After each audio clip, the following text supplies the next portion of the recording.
bien, salut à toutes et à tous, c'est Arsemic, j'espère que vous allez bien. Écoutez, moi ça va super. Je suis content de vous retrouver aujourd'hui parce qu'on fait une vidéo qu'on m'a beaucoup demandé hors commentaire, je veux dire. Ouais, c'est vraiment des armes qu'on m'a souvent demandé de faire. J'ai un ami qui veut cosplayer, donc du coup je vais en profiter pour les faire en même temps. On part ce coup-ci, comme je vous l'avais promis, on va dans l'univers de One Piece. Voilà, bon ça doit faire plaisir à certains. Et donc, comme vous avez pu le voir sur la miniature, on va faire les 3 katanas de Roronoa Zoro. Donc par contre, il faut que je vous explique, je vais pas faire les 3 katanas dans la vidéo, d'accord? Je vais faire là d'abord un katana, qu'on appellera vidéo partie 1. Vous voyez comment on fait bien le katana, le tsuba, et on le peint et on en termine là. Pour les autres vidéos, je ne vais pas vous remontrer comment refabriquer le katana de base. Vous n'aurez juste à revenir qu'à ce moment là. Je vous montrerai uniquement comment faire les tsuba et les finitions du katana en question. C'en est un des 3 là.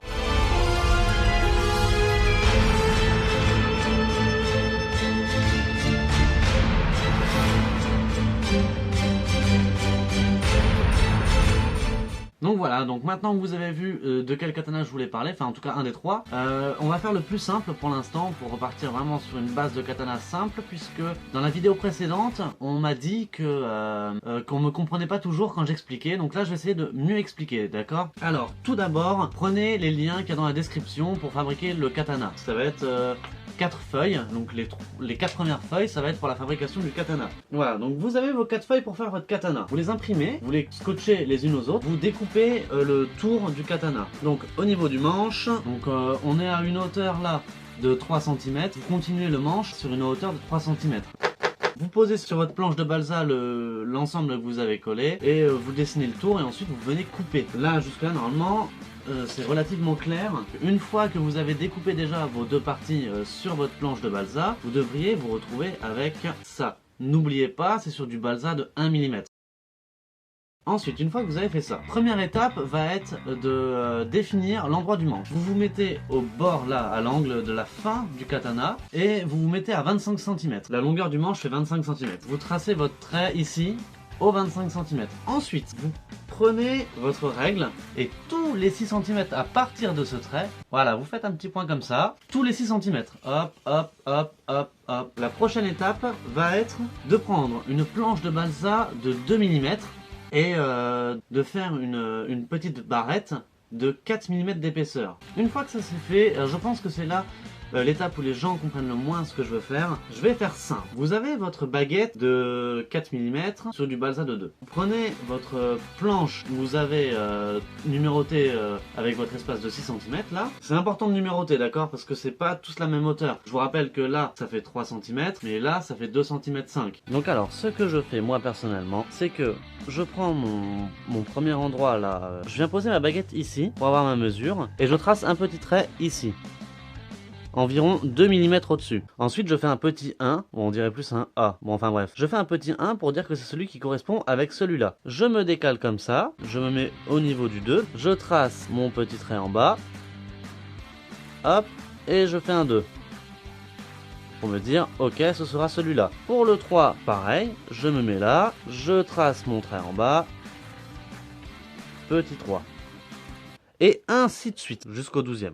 Une fois que vous avez dessiné tout petit numéro comme ça, une lame est composée d'un plat et d'un tranchant, tout le long, d'accord? Pour déterminer le plat du tranchant, c'est très simple. Prenez le numéro 1, le premier.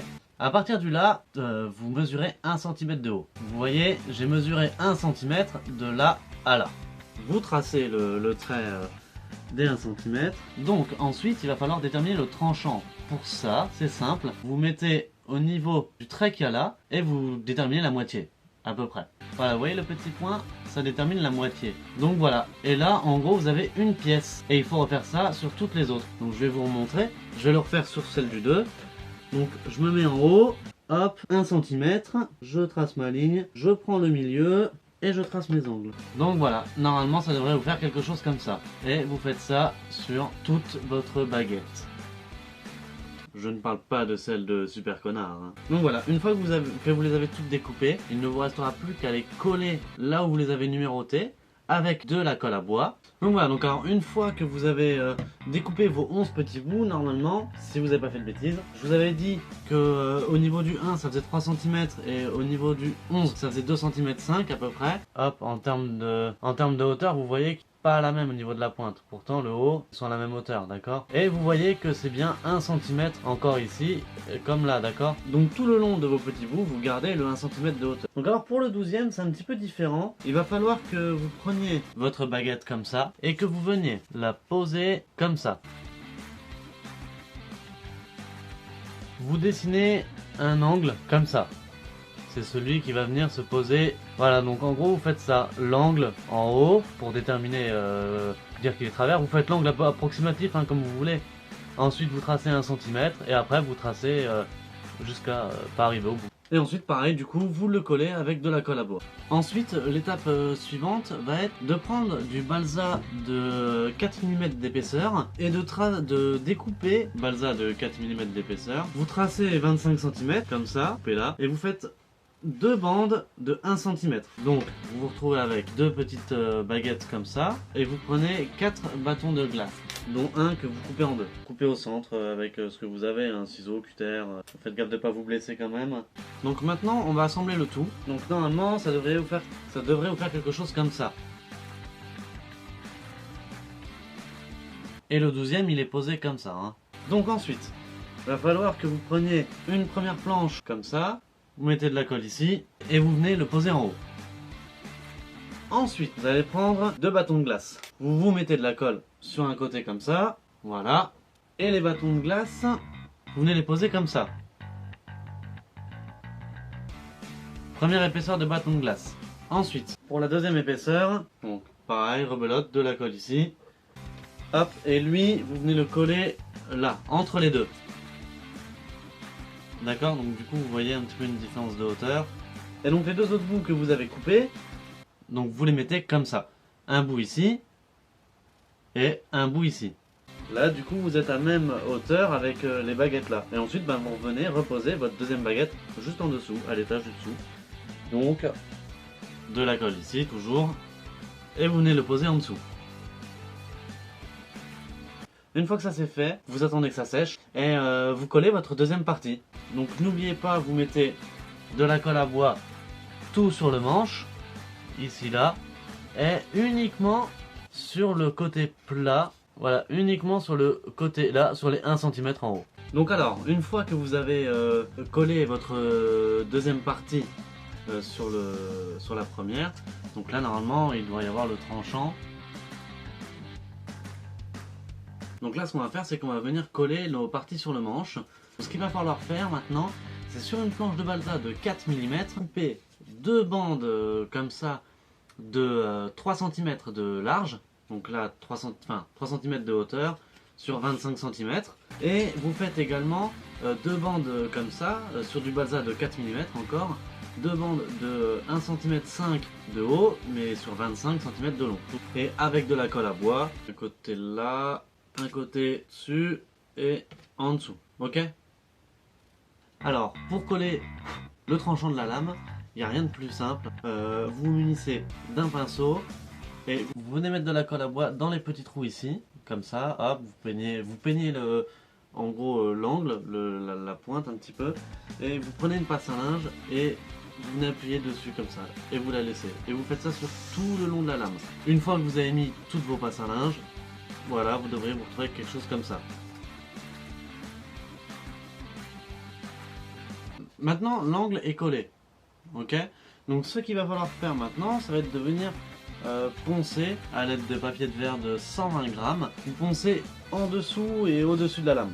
Pour que ce soit nickel, que ce soit le plus droit possible, d'accord? Ensuite, sur du balsa de 1 mm, vous me faites sur toute la longueur une baguette de 8 mm de largeur, comme ça. Vous retirez les 25 cm en gros de la longueur du manche, vous venez la coller sur le dessus là. Donc, pour la coller c'est simple, prenez votre colle à bois et vous venez vous venez en mettre partout, même sur les petits angles, sur les petits bouts qu'on a mis juste avant. Vous mettez de la colle à bois tout le long comme ça, vous la posez là et vous l'appliquez tout le long. Alors ne vous en faites pas, il y aura plein de colle à bois qui va se barrer. Vous appuyez là, vous maintenez bien ici. Vous maintenez bien ici et vous tirez comme ça. Hop, vous retirez toute la colle à bois. Pour que ce soit bien maintenu, vous prenez des petits élastiques. Vous en posez un là, un là, un là et un là. En gros, vous en mettez quelques-uns. Ensuite, une fois que vous avez fait ça, va falloir venir poncer les angles du manche pour les arrondir. Après, on passe au tsuba. Pour le tsuba de ce katana, c'est très simple. Prenez le lien que je vous ai mis dans la description avec la forme ovale. Vous l'imprimez sur une feuille de papier assez épaisse, d'accord? Vous découpez pour obtenir ça. Une fois que vous avez fait ça, cette forme-là, vous la gardez. Une fois que vous avez votre pièce là, prenez 4 feuilles de 300 grammes et vous les collez ensemble avec de la colle pour les enfants. En fait, c'est de la colle pour les enfants à base d'eau. Ensuite, vous laissez sécher ça pendant 24 heures. Et après, du coup, ça va vous faire un papier très rigide. Sur ce papier-là, vous venez dessiner le tour de cette forme. Voilà. Tadam! Ensuite, cette forme-là, vous la faites également sur une planche de balsa de 2 mm. Mais vous la faites 2 fois. Ensuite, vous refaites 2 fois aussi le contour. Plus vous tracez approximativement l'intérieur comme ça. Après vous assemblez le tout. Donc ça fait les 4 feuilles de papier, une truc de balsa au-dessus, une truc de balsa au-dessous, un contour au-dessus, un contour en dessous. Et normalement ça va vous faire quelque chose comme ça. Et ensuite, après avoir mis tout votre assemblage, vous aurez un petit trou ici qui va dépasser. On va juste venir mettre une toute petite planche de balsa de 1 mm et puis venir la poncer. Il va falloir venir poncer là pour que ça ressemble à une pointe. Et une fois que vous avez fait ça, il ne vous reste plus qu'à la peindre. La vidéo prochaine, j'expliquerai comment je fais mon laçage de manches. Maintenant, je vous laisse place à voir la première arme de Roronoa Zoro dans One Piece.